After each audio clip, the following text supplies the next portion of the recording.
نحمده ونصلي على رسوله الكريم اما بعد فاعوذ بالله السميع العليم من الشيطان الرجيم من همزه ونفخه ونفثه بسم الله الرحمن الرحيم رب اشرح لي صدري ويسر لي امري واحلل عقدة من لساني يفقهوا قولي رب زدني علما اللهم فقهنا في الدين سبحانك لا علم لنا الا ما علمتنا انك انت العليم الحكيم رب يسر ولا تعسر وتمم بالخير وبك نستعين۔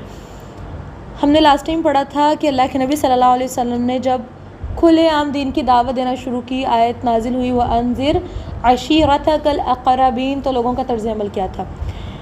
سب سے پہلے تو ہم نے دیکھا کہ اللہ کے نبی صلی اللہ علیہ وسلم نے جب کھلے عام دعوت دی تو اس میں کوہ صفا پر چڑھ کے دعوت دی تو ابو لہب بڑا آگے تھا، پھر گھر کے اندر بھی اذیت دینا شروع کر دی انہوں نے اللہ کے نبی صلی اللہ علیہ وسلم کو۔ تو پتہ یہ چلتا ہے کہ اللہ کے نبی صلی اللہ علیہ وسلم پر جب نماز کی حالت میں یا ویسے اللہ کے نبی صلی اللہ علیہ وسلم کے اوپر جب گندگی گھر کے اندر پھینک دی جاتی تھی تو اللہ کے نبی اسے لکڑی پر لے کر نکلتے، دروازے پر کھڑے ہو کر فرماتے اے بنی عبد مناف، یہ کیسی ہمسائیگی ہے، یعنی ہمسایوں کو کچھ حقوق ہوتے ہیں اور تم کیا کر رہے ہو۔ پھر اسے اللہ کے نبی صلی اللہ علیہ وسلم رستے میں پھینک دیتے، رکھ دیتے اس کو۔ عقبہ بن ابی معیط، نام یاد رکھیے گا، عقبہ بن ابی معیط اپنی بدبختی خباثت میں شدید بڑھا ہوا ہے۔ صحیح بخاری کی ایک روایت ہے، حضرت عبداللہ بن مسعود روایت کرتے ہیں کہ نبی صلی اللہ علیہ وسلم بیت اللہ کے پاس نماز پڑھ رہے تھے، ابو جہل اور اس کے کچھ ساتھی بیٹھے ہوئے، جیسے نارملی ایک گروپ بیٹھا ہوا ہوتا ہے لوگوں کا۔ اب اللہ کے نبی صلی اللہ علیہ وسلم کعبے کے پاس نماز پڑھ رہے تو اتنے میں بعض نے بعض سے کہا، ظاہر بات ہے جب گروپ بیٹھا تو آدھے لوگ آدھوں سے کہہ رہے ہیں کون ہے جو بنی فلاں کے اونٹ کی اوجڑی اٹھا کر لے کر آئے گا اور آ کے اللہ کے نبی صلی اللہ علیہ وسلم جب سجدہ کریں گے تو ان کی پیٹھ کے اوپر رکھ دے گا۔ اس قوم کا بدترین بدبخت آدمی تھا عقبہ بن ابی معیط، کہنے لگا یہ کام تو میں کروں گا۔ وہ جا کے اونٹ کی اوجڑی اٹھا کر لے کر آیا اور انتظار کرنے لگا کہ کب اللہ کے نبی صلی اللہ علیہ وسلم سجدہ کریں اور کب میں اللہ کے نبی کے اوپر رکھوں۔ جیسے ہی اللہ کے نبی صلی اللہ علیہ وسلم نے سجدہ کیا، اس نے کیا کیا، آپ کی پیٹھ پر دونوں کندھوں کے درمیان رکھ دی۔ دیکھیے کوئی چیز تھوڑی پیچھے ہٹ کے پڑی ہو نا، سجدے سے اٹھ ہو سکتا ہے، اب وہ اس جگہ پڑی ہے کہ انسان اٹھ نہیں سکتا۔ وہ کسی گائے بھینس کی اوجڑی نہیں، وہ اونٹ کی ہے۔ امیجن کیجئے وہ کتنی بڑی اور کتنی وزنی ہوگی۔ صحابی عبداللہ ابن مسعود کہتے ہیں میں یہ سارا ماجرا دیکھ رہا تھا مگر کر کچھ نہیں سکتا تھا، یہ بہت کمزور تھے، کاش میرے اندر بچانے کی طاقت ہوتی۔ اچھا بہرحال ابن مسعود فرماتے ہیں کہ اس کے بعد وہ ہنسی کے مارنے ایک دوسرے کے اوپر گر رہے ہیں۔ آپ کو پتہ ہے جب کوئی کسی کا مذاق اڑاتا ہے، کسی سے شرارت کرتا ہے تو وہ ہنس رہے ہیں، کہہ لگا رہے ہیں، ایک دوسرے کے اوپر گر رہے ہیں۔ نبی صلی اللہ علیہ وسلم سجدے میں پڑے رہے، سر نہیں اٹھایا، یہاں تک حضرت فاطمہ آئی ہیں، آپ کی پیٹھ سے اوجڑی کو ہٹا کر پھینکتی ہیں، تب آپ صلی اللہ علیہ وسلم نے سر اٹھایا ہے، پھر 3 دفعہ فرمایا اللہم علیک بقریش، اللہ یہ قریش تیری ذمہ، اللہ تو قریش کی پکڑ کر لے۔ جب آپ صلی اللہ علیہ وسلم نے بد دعا کی ہے تو یہ بد دعا ایک بد دعا ہو اور ایک اللہ کے نبی صلی اللہ علیہ وسلم کی ہو، اور وہ کسی کو لگے نا۔ اور پھر ان لوگوں کا بھی عقیدہ یہ تھا کہ اس شہر میں نا دعائیں قبول ہوتی ہیں۔ اب ان کو بھی آئیڈیا ہوا کہ ہمارے ساتھ کچھ اچھا نہیں ہوا۔ ملتا ہے کہ اللہ کے نبی صلی اللہ علیہ وسلم نے اس کے بعد ان سب کے نام لے کر دعا مانگی تھی، جیسے اے اللہ ابو جہل کو پکڑ لے، اے اللہ عتبہ بن ربیعہ کو پکڑ لے، شیبہ بن ربیعہ کو، ولید بن عتبہ کو، امیہ بن خلف کو اور عقبہ بن ابی معیط کو بھی پکڑ لے۔ ملتا ہے کہ راوی کو یاد نہیں رہا، 7ویں کا نام بھی لیا گیا۔ بہرحال ابن مسعود رضی اللہ تعالیٰ عنہ خود ہی روایت کر رہے ہیں، وہ کہتے ہیں اس ذات کی قسم جس کے ہاتھ میں میری جان ہے، میں نے دیکھا کہ جن لوگوں کے نام رسول اللہ صلی اللہ علیہ وسلم نے گن کر لیے تھے، سب کے سب بدر کے کنویں میں مقتول پڑے ہوئے تھے، سب کی لاشیں پڑی تھی بدر کے کنویں میں۔ ابو جہل کے بارے میں ہم نے پڑھا نا، جس نے کہا تھا میری گردن جو ہے تھوڑا ہٹ کے کاٹنا تاکہ پڑا ہو سر تو سب سے اونچا لگے۔ نہیں وہ کنویں والے اور ہیں، وہ اور کنویں۔ بہرحال آگے دیکھیے، امیہ بن خلف کا طریقہ کار یہ تھا کہ وہ جب بھی نبی صلی اللہ علیہ وسلم کو دیکھتا تو لعن طعن کرتا تھا۔ آپ امیجن کیجئے ایک بندہ گھر سے باہر نکلتا ہے، لوگ دیکھ کے کانوں میں باتیں کرتے ہیں، لوگ دیکھ کے کہکہا لگاتے ہیں، لوگ پتھر مارنے کی کوشش کر رہے ہیں، لوگ کنکریاں مارنے کی کوشش کر رہے ہیں۔ اللہ کے نبی صلی اللہ علیہ وسلم کا صبر اور استقامت دیکھیے، کہیں پہ نہیں رکے، کہیں پر شکوہ شکایت نہیں ہو رہی۔ پھر ملتا ہے کہ اس کے بارے میں اللہ تعالیٰ نے آیت نازل فرمائی تھی، آیت یاد رکھیے گا، وَيْلٌ لِّكُلِّ ہُمَزَةٍ لُمَزَةٍ، ہر لعن طعن کرنے والے، برائیاں کرنے والے کے لیے تباہی ہے۔ ابن ہشام کہتے ہیں کہ ہمزہ وہ شخص ہے جو اعلانیہ گالیاں دے، آنکھیں ٹیڑھی کر کر کے اشارے کرے۔ یہاں پر ہمارے لیے بھی سبق ہے، کہیں ہم اپنی زندگی میں یہ رویہ تو نہیں اپناتے، آنکھیں ٹیڑھی آنکھیں کر کر کے اشارہ کرنا کسی کو، ٹھیک، کسی کے بارے میں بہت سی باتیں کرنا، کسی کو دیکھ کے اعلانیہ برا بھلا کہنا۔ اور لومزہ وہ شخص ہوتا ہے جو پیٹھ پیچھے لوگوں کی برائیاں کرتا ہے اور انہیں اذیت دیتا ہے، اور یہ گناہ آج کے دور میں عام ہے، جن کے بارے میں اللہ نے فرمایا ہلاکت ہے ایسے لوگوں کے لیے۔ پھر بچوں ہم نے بھی پڑھا امیہ بن خلف کے بارے میں۔ اب ایک امیہ کا بھائی ہے ابی بن خلف، جو دوست کس کا، عقبہ بن ابی معیط کا۔ اب یہ دونوں گہرے دوست ہیں اور اللہ کے نبی صلی اللہ علیہ وسلم کے دشمن بھی ہیں۔ ایک بار عقبہ نے نبی صلی اللہ علیہ وسلم کے پاس بیٹھ کر کچھ سنا ہے، ابی کو معلوم ہوا تو اس نے عقبہ کو سخت سست کہا کہ دیکھو تم ہوتے کون ہو، تم تو پاگل ہو، بیٹھ کے باتیں سن کے آئے ہو اس بندے کی، اور اس سے مطالبہ کیا کہ دیکھو اب تم جاؤ اور جا کے اللہ کے نبی صلی اللہ علیہ وسلم کے چہرے کے اوپر تھوک کر آؤ، نعوذ باللہ من ذالک۔ آخر عقبہ نے ایسا ہی کیا ہے۔ کیا آج تک ہمیں دین کی دعوت کے بدلے میں کبھی کچھ ایسا ملا؟ ہم کسی کو دین کی دعوت ہے اور اگلا بندہ ہمارے سامنے ماتھے پہ بال ڈالے نا، ہم اس کو دوبارہ بات نہیں کرتے۔ اللہ کے نبی صلی اللہ علیہ وسلم نے کتنا کچھ برداشت کی، آج ہم اس دین کے ساتھ کیا سلوک کر رہے ہیں؟ صرف یہ کہ ہمیں لکھایا اور پرنٹنگ فارم میں مل گیا۔ اچھا، ملتا ہے کہ خود ایک دفعہ ابی بن خلف نے ایک مرتبہ بسیدہ ہڈی لا کر توڑی ہے۔ آپ کو پتہ ہے ایک مردار، پھر اس کی پرانی گلی سڑی ہڈی ہے، اس میں سے کتنی اسمیل آتی ہے۔ اس نے کیا اس کو توڑا ہے، توڑ کے اس کو ہوا میں پھونک کر نبی صلی اللہ علیہ وسلم کی طرف اڑا دیا۔ کس حد تک اذیت ہے۔ پھر ایک اگلا شخص ہے اخنس بن شریک ثقفی، وہ بھی اللہ کے نبی صلی اللہ علیہ وسلم کو ستانے والوں میں تھا۔ قرآن میں اس کے بارے میں 9 اوصاف بیان ہوئے، اور وہ اندازہ لگائیے، اللہ تعالیٰ نے فرمایا وَلَا تُطِعْ كُلَّ حَلَّافٍ مَّهِينٍ هَمَّازٍ مَّشَّاءٍ بِنَمِيمٍ مَّنَّاعٍ لِّلْخَيْرِ مُعْتَدٍ أَثِيمٍ عُتُلٍّ بَعْدَ ذَلِكَ زَنِيمٍ۔ تم بات نہ مانو کسی قسم کھانے والے ذلیل کی جو کثرت سے لعن طعن کرتا ہے، ہمازن مشاء بنمیم، وہ کیا کرتا ہے، چغلیاں کھاتا ہے، مناع للخیر، بھلائی سے روکتا ہے، حد درجے ظالم، بدعمل اور گناہگار ہے، اور اس کے بعد وہ بد نسل بھی ہے، بد اصل بھی ہے، اس کی نسل بھی بری ہے، یاد رکھیے گا۔ پھر اب بات آ رہی ابو جہل۔ ابو جہل کبھی کبھی نبی صلی اللہ علیہ وسلم کے پاس آتا تھا، قرآن سنتا تھا، لیکن بس سنتا ہی تھا، ایمان، اطاعت، ادب اور خشیت اختیار نہیں کرتا تھا۔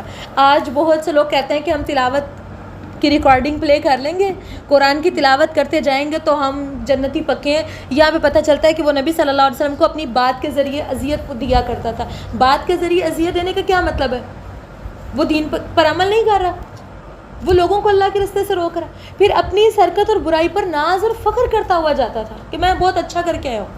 اللہ کے نبی صلی اللہ علیہ وسلم سے جب دین سن لیا تو بجائے اس کے کہ اس پر عمل کیا جاتا، اللہ کے نبی صلی اللہ علیہ وسلم کو ڈی گریڈ کرنے کی کوشش کیا کرتا تھا، گویا اس نے کوئی قابل ذکر کارنامہ انجام دے دیا۔ قرآن کی یہ آیت اس شخص کے بارے میں نازل ہوئی، اللہ تعالیٰ نے فرمایا فلا صدق ولا صلی، نہ اس نے صدقہ دیا نہ نماز پڑھی، بلکہ جھٹلایا اور کیا کیا ہے، پیٹ پھیری۔ پھر وہ اکڑ تھا، وہ اپنے گھر والوں کے پاس گیا اور تیرے خوب لائق اور خوب لائق ہے۔ اس نے پہلے دن جب نبی صلی اللہ علیہ وسلم کو نماز پڑھتے ہوئے دیکھا تو اسی دن سے اللہ کے نبی صلی اللہ علیہ وسلم کو نماز سے روکتا رہا۔ ابو جہل نے پہلے دن اللہ کے نبی صلی اللہ علیہ وسلم کو نماز پڑھتے دیکھا ہے، تب سے وہ اللہ کی نماز کا دشمن بن گیا۔ گویا وہ جب نماز پڑھتے دیکھتا کچھ نہ کچھ کرتا تھا۔ ملتا ہے کہ ایک دفعہ اللہ کے نبی صلی اللہ علیہ وسلم مقام ابراہیم کے پاس نماز پڑھ رہے تھے کہ اس کا گزر ہوا، دیکھتے ہی بولا محمد کیا میں نے تجھے اس سے منع نہیں کیا تھا؟ ساتھ ہی دھمکی بھی دی۔ نبی صلی اللہ علیہ وسلم نے بھی ڈانٹ کر سختی سے جواب دیا۔ اس پر وہ کہنے لگا اے محمد صلی اللہ علیہ وسلم تو مجھے کس چیز کی دھمکی دے رہے ہو؟ دیکھو خدا کی قسم اس وادی یعنی مکہ میں میری محفل سب سے بڑی ہے۔ اس پر اللہ تعالیٰ نے آیت نازل فرمائی تھی فَلْيَدْعُ نَادِيَهُ سَنَدْعُ الزَّبَانِيَةَ۔ اللہ تعالیٰ نے فرمایا اس کو چاہیے کہ وہ اپنی محفل کو بلا لے، ہم بھی کیا کریں گے، اپنے فرشتوں کو بلاتے ہیں۔ ایک اور روایت میں آتا ہے کہ اس نے کیا کیا تھا، اللہ کے نبی صلی اللہ علیہ وسلم کا گریبان گلے کے پاس سے پکڑ کر جھنجھوڑتے ہوئے فرمایا تھا، جھنجھوڑتے ہوئے کہا تھا، تو اللہ تعالیٰ نے آیت نازل فرمائی، اس نے کیا کہا تھا اولا لک فاولا ثم اولا لک فاولا، یعنی تیرے لیے بہت ہی موضوع ہے، تیرے لیے بہت ہی موضوع ہے. اس پر اللہ کا یہ دشمن کہنے لگا اے محمد صلی اللہ علیہ وسلم مجھے دھمکی دے رہے ہو. یعنی جب اللہ کے نبی صلی اللہ علیہ وسلم نے اس کا گریبان پکڑا ہے، اس کو پکڑ کے اچھی طرح جھنجھوڑا ہے، تو وہ کیا کہنے لگا ہے؟ تم مجھے دھمکی دے رہے ہو. خدا کی قسم تم اور تمہارے رب میرا کچھ نہیں بگاڑ سکتے. نعوذ باللہ من ذالک. میں مکے کی دونوں پہاڑیوں کے درمیان چلنے پھرنے والوں میں سب سے زیادہ معزز ہوں. یعنی یہ وہ شخص تھا جو اپنے آپ کو بہت معزز خود سے سمجھتا تھا، حالانکہ اللہ کی نظر میں تو یہ زیرو ہے. اس کی بادشاہی، اس کی سرداری، دیکھیں اس کے اندر تکبر. یہی وہ شخص ہے نا جس کے بارے میں نے آپ کو بار بار بتایا کہ یہ چونکہ اپنے آپ کو بہت عزت والی چیز خود سے سمجھتا تھا، اسی لیے اس نے مرتے وقت بھی ایسے جملے کہے نا. نیچے مزید ایکسپلین کیا ہوا ہے کہ ڈانٹ اللہ کے نبی صلی اللہ علیہ وسلم نے اس کو ڈانٹا، لیکن اس کے باوجود یہ باز نہیں آیا، بلکہ اس کی بدبختی میں کچھ مزید اضافہ ہو گیا. ہم دیکھ رہے تھے کہ صحیح مسلم کی ایک روایت ہے، ابو ہریرہ رضی اللہ تعالیٰ عنہ فرماتے ہیں کہ ایک دفعہ قریش مکہ کا جو سردار ہے ابو جہل، وہ اپنے ساتھیوں سے کہنے لگا کہ میں نے دیکھا ہے کہ اللہ کے نبی صلی اللہ علیہ وسلم تم لوگوں کے سامنے اپنا چہرہ خاک الہد کرتا ہے، یعنی اپنے ماتھے کو زمین پہ رکھتا ہے، سجدہ کرتا ہے یہاں پہ. تو لوگوں نے کہا ہاں بالکل. تو اس نے قسم کھائی کہ لات و عزیٰ کی قسم اگر میں نے اس حالت میں سے دیکھ لیا تو اس کی گردن روند دوں گا، یعنی گردن کو پکڑ کے مروڑ دوں گا اور اچھی خاصا سر جو ہے وہ زمین پہ رگڑ دوں گا. اس کے بعد اس نے ایک دن اللہ کے نبی صلی اللہ علیہ وسلم کو نماز پڑھتے ہوئے دیکھ لیا. اسی غرور، تکبر اور انا پرستی کے اندر اٹھ کے چلا کے جا کے اللہ کے نبی صلی اللہ علیہ وسلم کی گردن کو پکڑ کے رون دوں زمین پہ. لیکن لوگوں نے اچانک دیکھا کہ وہ جس سپیڈ سے آگے جا رہا ہے نا، پیچھے دیکھے بنا ایڑیوں کے بل پیچھے آ رہا ہے، پیچھے پلٹ رہا ہے اور دونوں ہاتھوں سے اپنے آپ کو کسی چیز سے چھڑانا اور بچانا چاہ رہا ہے. اب لوگوں کو تو کچھ نہیں نظر آ رہا، لیکن ابو جہل کو جیسے کچھ ہو رہا ہے نا. لوگوں نے کہا ابو الحکم، اب دیکھیں ابو الحکم ابو جہل کو کہا جاتا تھا، تمہیں کیا ہوا؟ اس نے کہا میرے اور اس کے درمیان تو ایک آگ کی خندق ہے، ہولناکی ہیں اور پر ہیں. نبی صلی اللہ علیہ وسلم نے فرمایا اگر وہ میرے قریب آتا تو فرشتے اس کے جسم کا ایک ایک حصہ اچک لیتے، ایک ایک حصہ اس کا باہر نکال دیتے، کھینچ دیتے، توڑ ڈالتے. اللہ تعالیٰ نے مدد بھی کی اپنے نبی صلی اللہ علیہ وسلم کی، اور بہت خصوصی مدد ہوئی ہے. لیکن یہ آزمائشیں اور جو مشکلات یہ درجات کی بلندی کے لیے بھی ہوتی ہیں، اور باقی لوگوں کو یہ دکھانے کے لیے بھی تھی کہ اللہ کے ثابت قدمی یہ چیز ہے. دیکھیں اصل مقصد کہنے کا یہ بھی ہے کہ اللہ کے نبی صلی اللہ علیہ وسلم کو کون سی ایک ایسی چیز تھی جو بس لوگ جو مرضی کریں. ہم اس کلاس میں جانا چھوڑ دیتے ہیں جہاں ہماری تھوڑی سی انسلٹ ہو رہی ہو، ہم اس مجلس میں بیٹھنا بند کر دیتے ہیں جہاں ہمارا تھوڑا سا مذاق اڑایا گیا ہو. ہوتا ہے ایسے، ہم مان ہی جاتے جہاں پہ لوگ ہمیں ہائی لائٹ کر کے ہمیں کچھ بول دیں. اللہ کے نبی صلی اللہ علیہ وسلم کسی مجلس سے پیچھے نہیں ہٹے. ایسی کیا وجہ ہے بچوں؟ وہ ہے اسٹرانگ ڈٹرمینیشن، عزم کہ بس اللہ نے مجھے جو ذمہ داری دے دی ہے، بشیر و نذیر، اللہ نے میری سلیکشن کر لی ہے، تو اب مجھے یہ ذمہ داری پوری کرنی ہے اور ہر صورت کرنی ہے. آج ہم ناکام کیوں ہوتے ہیں؟ ہمیں سال میں ایک دن جوش آتا ہے اور پورا سال ہم بس مہینے میں رمضان کے ایک دن، رمضان کے پورے مہینے میں ایک دن جوش آتا ہے دین کی دعوت کا کام کرنا ہے. دو لوگوں کو کہہ دیتے ہیں ہاں بھائی قرآن پڑھ لو، حدیث پڑھ لو، اور وہ بھی اتنے روکھے انداز میں کہتے ہیں، اور بجائے اس کے کہ ہم اگلے بندے کو موٹیویٹ کریں، بار بار کہیں. کیونکہ دیکھیں دین ایک ایسی چیز ہے بار بار ریمائنڈ کرانی پڑتی ہے، بار بار ریمائنڈ کروانا پڑتا ہے، کیونکہ شیطان بہت کھلا دشمن. ہم تو اگلے بندہ ہمیں ماتھے پر بل ڈال کے کہتے ہیں کہ نہیں بس کرو تم روز ایک ہی بات کرتے، ہم دوبارہ اسے کچھ نہیں کہتے. ہمارا یہ طرز عمل ہے. کیوں؟ کیونکہ ہمارا پختہ عزم ہی نہیں ہے. ہم کہتے ہیں بس ٹھیک ہے جس کی قسمت میں وہ آ جائے گا، جس کی قسمت میں وہ دین پڑھ لے گا. نہیں، یہ دین بڑی مشقتیں برداشت کی ہیں لوگوں نے، پھر ہم تک پہنچے، اور ان میں سب سے زیادہ مشقتیں اللہ کے نبی صلی اللہ علیہ وسلم کی. اچھا بہرحال آگے دیکھیے، یہ کام ختم نہیں ہوا بلکہ چلتا رہا اور مزید اذیتیں دی جاتی رہی. کیوں؟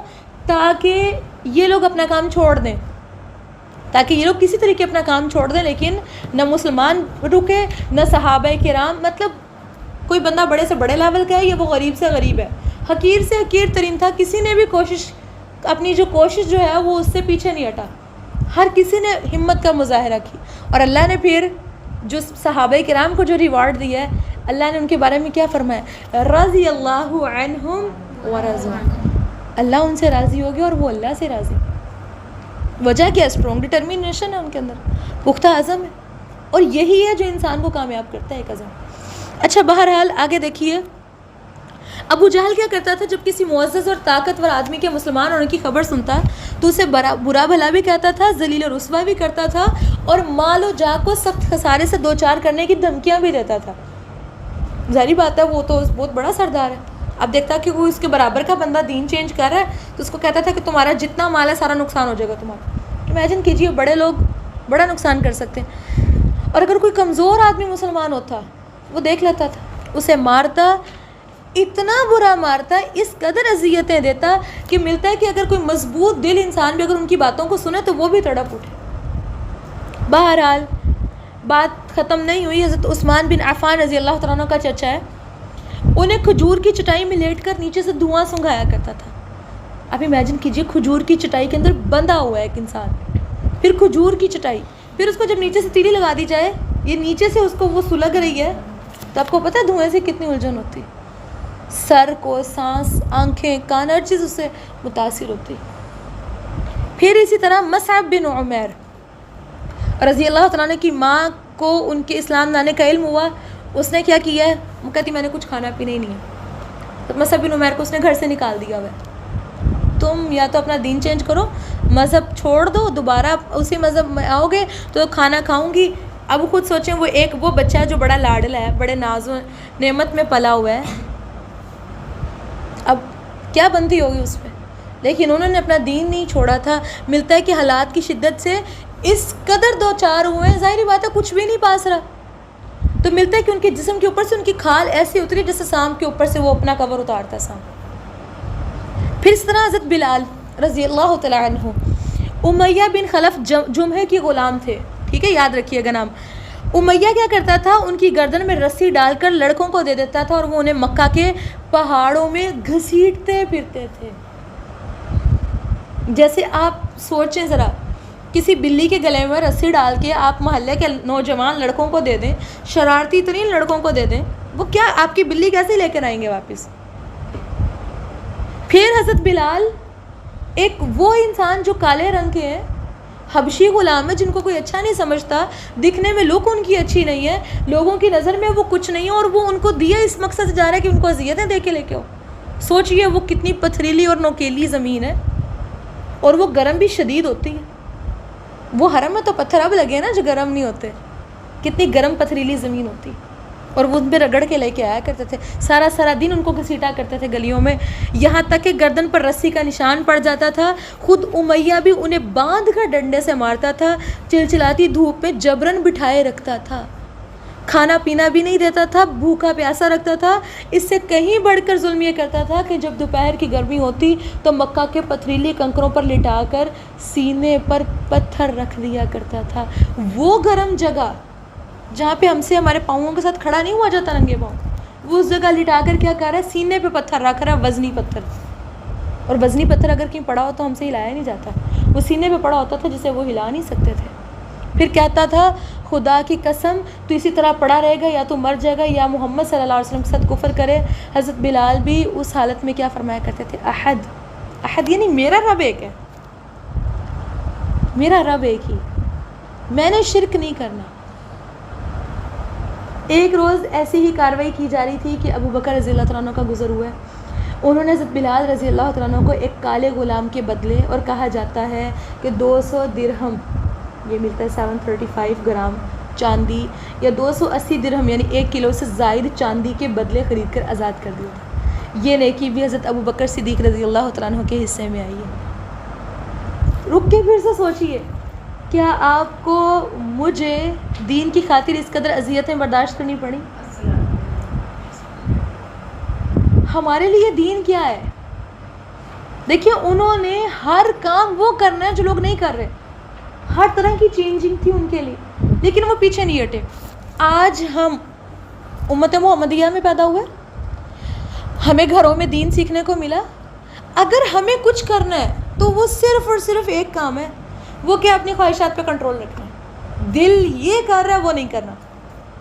دل کر رہا ہے نماز چھوڑ کے سو جاؤ, دل کر رہا ہے بس کرو, اپنی خواہش نفس کو پیچھے چھوڑنا ہے. ایسے ہے کہ نہیں ہے؟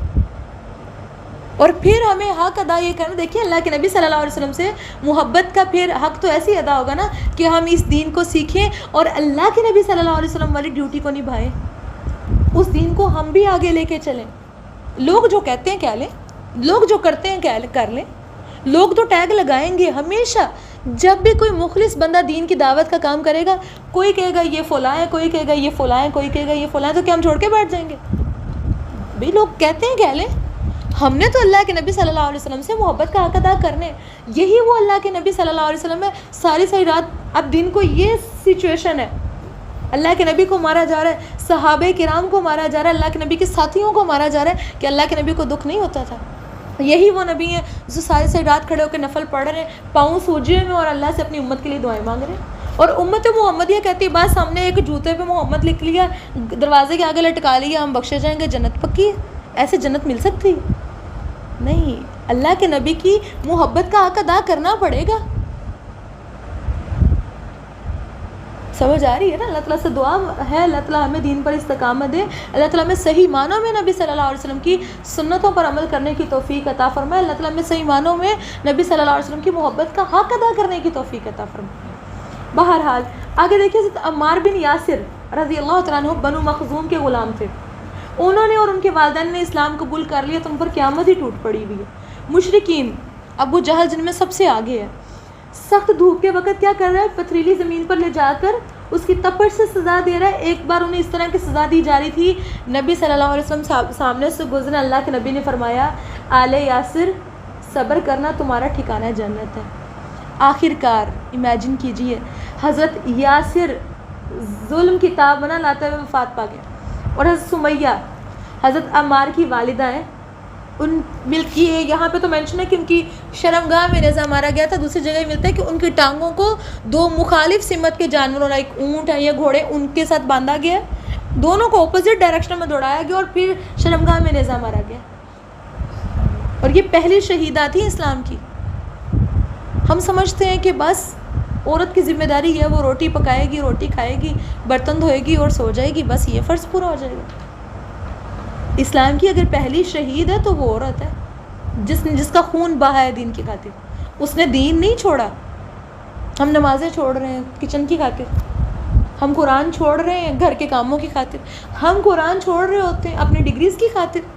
دیکھا جائے تو ان صحابہ کرام سے، اللہ کے نبی سے محبت کا تقاضا تو یہ ہے کہ ہماری پہلی ترجیح، اولین ترجیح، ہماری فرسٹ پرائورٹی اللہ کے نبی صلی اللہ علیہ وسلم کی سنت اور اللہ کا دین ہونا چاہیے. ہے لیکن بہرحال ملتا ہے کہ حضرت عمار رضی اللہ عنہ پر سختی کا عمل جاری تھا. انہیں کبھی دھوپ میں تپایا جاتا، کبھی ان کے سینے پر سرخ پتھر رکھا جاتا، کبھی پانی میں ڈبو دیا جاتا. ان سے مشرکین مکہ کہتے تھے کہ جب تک تم محمد صلی اللہ علیہ وسلم کو گالی نہیں دو گے، یہ لات و عزا کو اچھا نہیں کہو گے، ہم تمہیں چھوڑ نہیں سکتے. حضرت عمار نے مجبوراً ان کی بات مان لی تھی، انہوں نے چھوڑ دیا ان کو. اب یہ بڑے پریشان ہیں کہ میں نے تو غلط بات کر لی ہے. تو وہ اللہ کے نبی صلی اللہ علیہ وسلم کے پاس آئے ہیں، بڑے پریشان آئے ہیں اور آ کے بتا رہے ہیں کہ میں نے تو یہ کام کر لیا. تو اللہ تعالیٰ نے پھر آیت نازل فرمائی تھی، من کفر باللہ من بعد ایمانہ الا من اکرہ وقلبہ مطمئن بالایمان. جس نے اللہ پر ایمان لانے کے بعد اپنی زبان سے کوئی ایسی بات کہہ بھی دی ہے کیونکہ وہ مجبور ہے اور اس کا دل ایمان پر مطمئن ہے، تو اس کی کوئی پکڑ نہیں ہوگی. ٹھیک ہے. اچھا، اللہ تعالیٰ سے دعا ہے کہ اللہ رب العالمین ہمیں استقامت عطا فرمائے. مزید دیکھیے، حضرت فقیہ جن کا نام افلاح تھا، بنی عبد الدار کے غلام تھے. ان کے مالکان ان کا پاؤں رسی سے باندھ کر، ایک ہے گلے میں رسی ڈال کے گھسیٹا جا رہا ہے، ایک ہے پاؤں میں رسی باندھ کر گھسیٹا جا رہا ہے. آپ کو ڈائریکشنز کی سمجھ آ رہی؟ دونوں اذیت ناک چیزیں، لیکن یہ وہ لوگ ہیں جنہوں نے پھر بھی دین نہیں چھوڑا. حضرت خباب بن ارت قبیلہ خزاعہ کی ایک عورت ام انمار کے غلام تھے. مشرکین انہیں طرح طرح کی سزائیں دیا کرتے تھے، ملتا ان کے سر کے بال نوچا کرتے تھے، سختی سے گردن موڑ دیا کرتے تھے، انہیں کئی بار دہکتے ہوئے انگاروں پر لٹا کر اوپر سے پتھر رکھ دیا کرتے تھے تاکہ وہ اٹھ نہ سکیں. آپ کو پتہ نا، آپ کا ہاتھ کہیں زبردستی رکھا ہو نیچے سے جل جائے تو کیا ہوتا ہے؟ جمپ لگتا ہے نا، ایک زور کا دور جاتا ہے. وہ اوپر پتھر رکھ دیا کرتے تھے تاکہ یہ ہلے نہ اپنی جگہ سے. اور پھر وہی تبھی تو ہم پڑھتے ہیں نا کہ پھر ان کی چربی پگھلتی تھی اور کوئلے بجھتے تھے. معمولی سے خبر. عزت زینائرہ لفظ ملتا ہے، نہدیہ ہیں، زنیرہ کچھ لوگ پڑھتے ہیں اس کو. اچھا، ان کی صاحبزادی اور ام عبیس، یہ سب لونڈیاں تھیں، انہوں نے اسلام قبول کیا. اب یہ غلام عورتیں بیچاری اسلام قبول کر لیا ہوا ہے اور ان کو بہت ہی بری سزائیں دی گئی. ملتا ہے کہ ایک عورت ہے بنی معمل کی ایک لونڈی مسلمان ہوئی ہے، انہیں حضرت عمر بن خطاب جو بنی عدی سے تعلق رکھتے تھے مسلمان نہیں ہوئے تھے، اس قدر مارتے تھے کہ مارتے مارتے خود تھک جاتے تھے، اور بعد میں عمر پتہ کیا کار کرتے تھے، میں نے تجھے کسی مروت کی بنا پر نہیں بلکہ اس لیے چھوڑ دیا مار مار کے بس کر گیا ہوں کیونکہ میں خود تھک گیا ہوں۔ یہ اسلام قبول کرنے سے پہلے حضرت عمر رضی اللہ تعالیٰ عنہ کا طرز عمل، چونکہ اللہ کے نبی صلی اللہ علیہ وسلم وہ ایک امیج تھا اللہ کے نبی صلی اللہ علیہ وسلم کے خلاف کہ سب کے سب جو ہیں وہ پتہ نہیں کیا چیز کیا ڈیفرنٹ ہو گیا، لیکن اللہ کے نبی صلی اللہ علیہ وسلم کی بعد میں دعا قبول ہوئی اور عمر رضی اللہ تعالیٰ نے اسلام قبول کر لیا تھا۔ آخرکار ابو بکر نے حضرت بلال اور عامر بن فہیرہ کی طرح ان لونڈیوں کو بھی خرید کر آزاد کر دیا۔ اب دیکھیں حضرت ابو بکر صدیق نے ہی ان تمام لونڈیوں کو خریدا ہے اور خرید کر کیا کیا ہے، آزاد کر دیا ہوا ہے۔ اچھا بچوں، صرف اتنا ہی نہیں، مشرکین نے سزا کی ایک شکل یہ بھی اختیار کی رکھی تھی کہ بعض صحابہ کو اونٹ اور گائے کی کچی چھال میں لپیٹ کر دھوپ میں ڈال دیتے تھے۔ آپ نے کبھی قربانی کی کھال دیکھی ہے پڑی ہوئی؟ آپ نے کبھی اس کو ہاتھ لگایا جا کے؟ آپ اس کے پاس گئے، اسمیل آتی ہے اس میں سے، اور وہ کھال 24 گھنٹے پڑی رہے، ہم دوبارہ اس کو چھیڑتے ہیں جا کے؟ اس کے پاس کوئی نہیں جاتا کیونکہ اس میں اسمیل بہت ہے۔ یہ لوگ کیا کرتے تھے، صحابہ کرام کو لٹاتے تھے کھال کے اندر، پھر کھال کو لپیٹ دیتے تھے اچھی طرح، کچی کھال ہے، اور پھر ان کو کھال کو دھوپ میں رکھتے ہیں۔ اب سوچئے کیا کیفیت ہوگی، ایک وہاں کی گرمی شدید ہے، پھر اسی طرح ملتا ہے کہ بعض کو لوہے کی زرہ پہنا کر جلتے ہوئے پتھر پر لٹا دیتے تھے۔ لوہا کتنی جلدی گرم ہوتا ہے، امیجن کیجئے کسی کا ہاتھ جلتے ہوئے توے کے اوپر رکھا ہوا ہو، برداشت کرے گا کوئی؟